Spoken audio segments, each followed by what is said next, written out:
Hello, ஆ hello. யார் ஜெயபாலுங்களா? ஆமா. இந்த செவரு விளம்பரத்தில் போஸ்ட் ஓட்டினாள் நீங்கள் தானே? நான் ஒட்டலிங்க. பசங்க ஓட்டினா நான் வந்து பசங்களை பிரிச்சுட்டு பசங்க ஓட்டினவனுங்க. நான் ஒட்டுதான் அந்த மாதிரி தப்பு செய்வேனாங்க. அப்புறம் இந்த மாதிரி பண்ணி வச்சுக்கிறாங்க, இது நியாயமா இது? பேசி முடிச்சாச்சுங்க, அது பிரச்சனை முடிஞ்சிச்சு, திரும்பி முடிஞ்சிச்சுங்க. அது பிரச்சனை முடிஞ்சிச்சுங்களா? ஆ. ஏங்க எதனா என்ன சொல்லுது உங்க அரசியல் கட்சி தான் கட்சி தலைவருடைய முகத்துல போட்ட சொல்லி தான் சொல்லியிருக்காங்களா? அப்படி இல்ல நீங்க அப்படிதான் வளர்க்குறீங்களான்னு கேக்குறேன் நானு. அப்படி இல்லைங்க. நான் ஒட்டு நான் கிட்ட தான் அந்த மாதிரி செய்ய விட்டுருக்க இல்ல, நீங்க மாட்டேன். பசங்க கூட தான் அவ்வளவு அறிவில்லாத மென்டல் கூட ஓட்டத்துக்கு யோசிப்பாங்களா நான் கேக்குறேன். முடிஞ்சு போச்சுன்னு சொல்லிட்டு அவனை ஒட்டிட்டு அவன் பசங்க அதுக்கு தான் திரும்பி இது பண்ணியாச்சு, பேசி முடிச்சா காலையில முடிச்சாச்சு, எடுத்தாச்சுங்க. அது பிரச்சனை முடிஞ்சு போச்சுங்க. பிரச்சனை முடிஞ்சிச்சுங்களா? தமிழ்நாடு முழுக்க இது நல்லா படவிட்டு இருக்கு. ஒரு கட்சி தலைவருடைய முகத்தை வந்து பெயிண்டிங்ல வரைஞ்சிருக்காங்க, அது முகத்துல எடுத்து ஒட்டுறாங்களே. கொஞ்ச நாளாமா அந்த அந்த அறிவே இருக்காதுங்களா? அவ்வளவு படிப்பறிவு இல்லாத மாடு மேய்க்கிறவங்க கூட எடுத்து ஒட்டினா ஒரு கட்சி தலைவருடைய முகத்துல நம்ம எப்படி எடுத்து ஒட்டணும்? கொஞ்சம் கூட அவங்களுக்கு அருவருப்பாவே இல்லையாமா? நான் செய்யல அந்த மாதிரி. அப்படி யாராவது செய்யறதுன்னு கேக்குறேன். நீங்க இதே மாதிரிதான் நீங்க வந்து எதனா ஒரு கலவரத்தை ஒண்ணு தூண்டி விட்டுறீங்க. இது மாதிரி சின்ன சின்ன விஷயத்தை எதனா ஒண்ணு பண்ணி விட்டுறீங்க. பண்ணி விட்டு நாங்க எதனா கேட்க போனாக்கா நாங்க வன்முறையாளர்ன்ற மாதிரி நீங்க பேசுறீங்க. இந்த செயலை எவனா செய்வானுங்களா நான் கேக்குறேன். உங்க கட்சி பாட்டாளி மக்கள் கட்சி இளைஞரணி செயலை இதான் வந்து சொல்லி தராரா நான் கேக்குறேன்.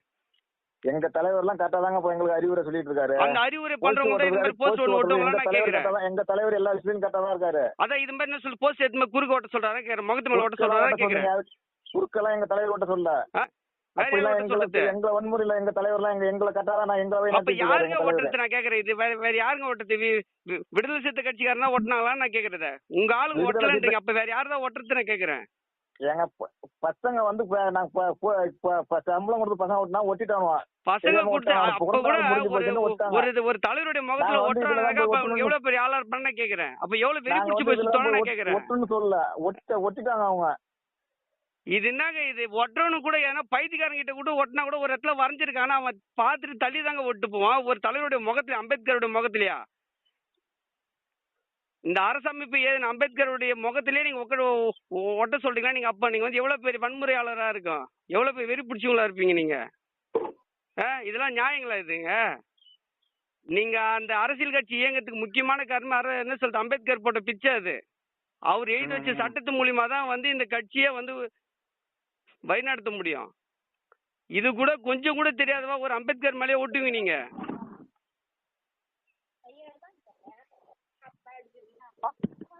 சொல்லுங்க, உங்களதான் கேக்குறேன். சொல்லுங்க.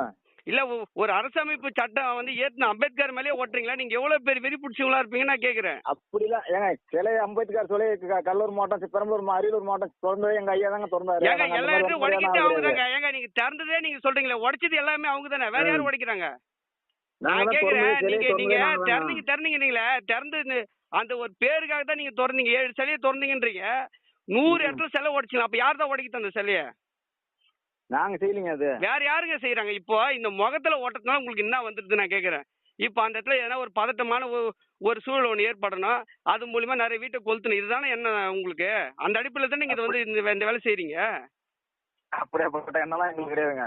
ஏங்க எங்க ஊர் பக்கத்துல தான் இருக்கிறாப்புல. நீங்க சொன்ன உங்க சின்ன ஐயா, உங்களுடைய பெரிய ஐயாலாம் நாங்க அந்த மாதிரி எதனா ஒரு ஈனத்தரமான ஒரு செயல் நாங்க என்ன செஞ்சுக்கிறோமா பாருங்க. எங்கனாச்சும் ராமதாஸ் முகத்துல நாங்க போய் போஸ்ட் ஒட்டிக்கிறோமா? நாங்க எங்க ஊர் பக்கத்துல தான் இருக்கிறாரு. நாங்க அந்த வேலை செய்யணுமான்னு நான் கேக்குறேன். உங்களுக்கு மட்டும் எதுக்கு அந்த மாதிரி நீங்க பண்ணிக்கிறீங்க கேக்குறேன். சின்ன பசங்க ஓடிட்டான்ற எவ்வளவு வயசு பசங்க? ஒரு 4 வயசு பையன், 5 வயசு பையன் தான் தெரியாது, மீதி எல்லாருக்கும் தெரியும். அப்ப யார் ஓட்டுனது? அது நைட்டு எவ்வளோ ஓட்டினாலும் தெரியல. என்னமோ அது எங்க ஓட்டினா எல்லா குரூப்லயும் அனுப்பிச்சு விட்டா எந்த பசங்க ஓட்டினா இது வரைக்கும் 500 பேர் அனுப்பிச்சு விட்டுருப்பீங்களா?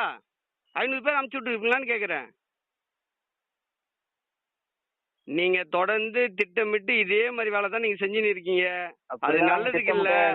அதான் அவர் சொல்றாப்புல என்ன சொல்றது, நம்ம ஐயா சொன்னாப்லையா, இந்த ஒரு ரோட்டு ஃபுல்லா வந்து விடுதலை சிறுத்தை கட்சி விளம்பரமா இருக்குது, அதனால நீங்க ஓட்டுனீங்களா? இல்ல இப்ப கூட என்ன சொல்லுது, வாட்ஸ்அப்ல சொன்னாரு எங்க ஆளுங்க கிழின்னு கீச்சிருவாங்க எங்களை பத்தி தப்பா எதுனா சொல்லிட்டு, இல்ல அந்த அர்த்தத்துல பண்றீங்களா? நாங்க வன்முறையை ஒருபோதும் நாங்க விரும்பல. எங்களை இதே மாதிரி எங்க சீண்டி பார்த்தா இது எந்த வகையில் நியாயம் நான் கேக்குறேன். அந்த மாதிரி வன்முறையா போற வேலை கிடையாதுங்க. அப்ப எப்படிங்க இந்த வேலை செய்வாங்க? நீங்க சொல்லுங்க, உங்களுடைய மனசாட்சி தொட்டு சொல்லுங்க. இதுனா சின்ன படமா தான் நீங்க பரவாயில்ல ஒட்டு போலாம் சொல்லலாம். அப்ப திட்டலன்னா இந்த வேலை யாருங்க செய்வா? நான் கேக்குறேன். நான் என்ன சொன்னா, சின்ன படம் வரைஞ்சிருந்தா அந்த ஒட்டி இருந்தா கூட பரவாயில்ல, இல்ல ஒரு போஸ்ட் மேல ஒரு போஸ்ட் ஒட்டி இருந்தா கூட சரி தெரியாம விட்டு போனோம்னு சொல்லுவாங்க. அவ்வளவு பெரிய படம் வரைஞ்சி வச்சிருக்காங்க. கிட்டத்தட்ட ஒரு 1 லட்சம் 2 லட்சம் ரூபாய்க்கு செலவு பண்ணி அந்த படத்தை வரைஞ்சிருப்பாங்க. அந்த படத்துல போய் நடுப்புற முகத்துல ஒட்டுறீங்களே, கொஞ்ச நாள் உங்களுடைய மனசாட்சி தோணல? நம்ம வன்முறை தூண்டுறோமே, நம்ம இந்த மாதிரி இந்த மாதிரி வேலை நம்ம செய்யலாமா? இத மாதிரி தம்பிங்க நம்ம வந்து உருவாக்கலாமா? நீங்க உங்களுக்கு எதுவும் தெரியலன்னு சொல்லிட்டு போயிட்டீங்க. யார் ஓட்டினாலும் அவங்க மேல நாங்க வந்து வழக்கு போட்டோம்னாக்கா அந்த தம்பிங்க தானே உள்ள போவாங்க. அந்த தம்பிக்கு என்ன தெரியும்? நீங்க ஏவி விடுறீங்க, அந்த தம்பிங்க வந்து தெரியாம அந்த வேலையை செய்யறாங்க. திரும்ப அதுக்கப்புறம் பட்டு திரிஞ்சு அதுக்கப்புறம் அவனுங்களே ஒத்துக்கிறானுங்க. என்ன இவங்கள தான் செய்ய சொன்னாங்க, இவங்க தான் ஒட்ட சொன்னாங்கன்னு. எந்த ஒரு பையனா இருந்தாலும் ஒரு முகத்துல எத்துமே ஒட்டுவானா? யாரோட அனுமதி இல்லாம, யாரோட தூண்டுதல் இல்லாம அவன் எப்படி ஒட்டுவான்னு நான் கேக்குறேன். அது அவனுக்கே தெரியலங்க, அது யார் படம்னே தெரியலங்க. அவன் பையன் ஒட்டினவனுக்கு இது இது எதுவுமே நீங்க சொல்றது எதுவுமே சாத்தியம் கிடையாது. இது வந்து நல்ல அணுகுமுறையும் கிடையாது. இங்க எல்லாரும் தேவை, எல்லாரும் ஒண்ணு, எல்லாரும் சமன்ற மாதிரி தான் எல்லாரும் பயணிக்கிறாங்க. நீங்க மட்டும் திட்டமிட்டு அந்த சாதி வரியோட அந்த செயலை நீங்க செஞ்சு நிக்கிறீங்க. இது எதுவுமே சரி கிடையாது. நீங்க நடந்துக்கிறது ரொம்ப ரொம்ப ரொம்ப தப்பு. அது இந்த ஜனநாயகத்துல வந்து அப்பட்டமா சாதி வெறியோட செயல்படுற ஒரே இயக்கம் அது நீங்களா தான் இருப்பீங்க. அதுக்கு வந்து முன்னுதாரணமா தான் இந்த மாதிரி செயல் செய்றீங்க. எங்களுடைய இயக்கத்துல வந்து எல்லாமே ஒண்ணுதான் சொல்றாருங்க ஐயா. எல்லாரும் ஒண்ணுன்றாங்களா? நீங்க சொல்றீங்க, உங்களுக்கே வந்து கூச்சமா இல்லையா நான் கேக்குறேன். எங்க தொண்டர்கிட்டே அப்படிலாம் சொல்லல.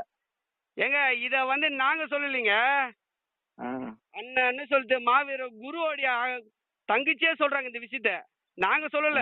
நாங்க சொன்னாதான் நீங்க ஏதோ தப்புன்னு சொல்லுவீங்க.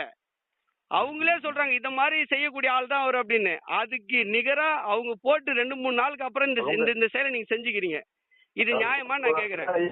ஐயாவை பத்தி புரிஞ்சுக்க மாட்டாங்க. அவங்க சொல்றாங்க அவங்க யாராச்சும் அவங்களுக்கு நான் புரிஞ்சுக்கல, நீங்க புரிஞ்சுக்கல. அவங்க ரத்தத்தோட ரத்தமா இருந்து இவ்வளவு ஆண்டு காலமா கலப்பணி பண்ண அவங்க புரிஞ்சுக்கல, நீங்க புரிஞ்சுக்கினீங்க நல்லா. நாங்க எப்பயுமே சமத்துவத்தை விரும்பி நிக்கிறோம். நீங்க தவறான பாதையில வந்து எங்களை கொண்டு போனோம் தயவு செஞ்சு நினைக்காதீங்க. ஒரு அம்பேத்கர் மேலேயே நீங்க போஸ்ட் ஓட்டுறீங்கனாக்கா, இந்த அரசமைப்பு சட்டத்தை ஏத்துன அவரு மேலேயே போஸ்ட் ஓட்டுறீங்க. அது இல்லாம உங்க கட்சி வழி நடத்துறதுக்கு அவருடைய சட்டம் தேவைப்படுது. நீங்க எதனா என்ன சொல்ல சண்டை போட்டு உள்ள போனா அவருடைய சட்டம் தேவைப்படுது உங்களுக்கு. இதெல்லாம் அவரை பத்தி பயன்படுத்திக்கிறீங்க. ஆனா அவருடைய முகத்திலேயே நீங்க வந்து போஸ்ட் ஓட்டிங்கன்னா நீங்க எவ்வளவு வக்கர பிடிச்ச ஆளுங்களா இருக்குன்னு எனக்கு தெரியல. கேட்டா தம்பிங்க ஓட்டிட்டாங்களாம். அந்த தம்பிங்களுக்கு விதைய விதைச்சது யாரு? நீங்க தானே. உங்களை மீறி அவனுக்கு எப்படி ஒட்டுவானுங்க நான் கேக்குறேன்.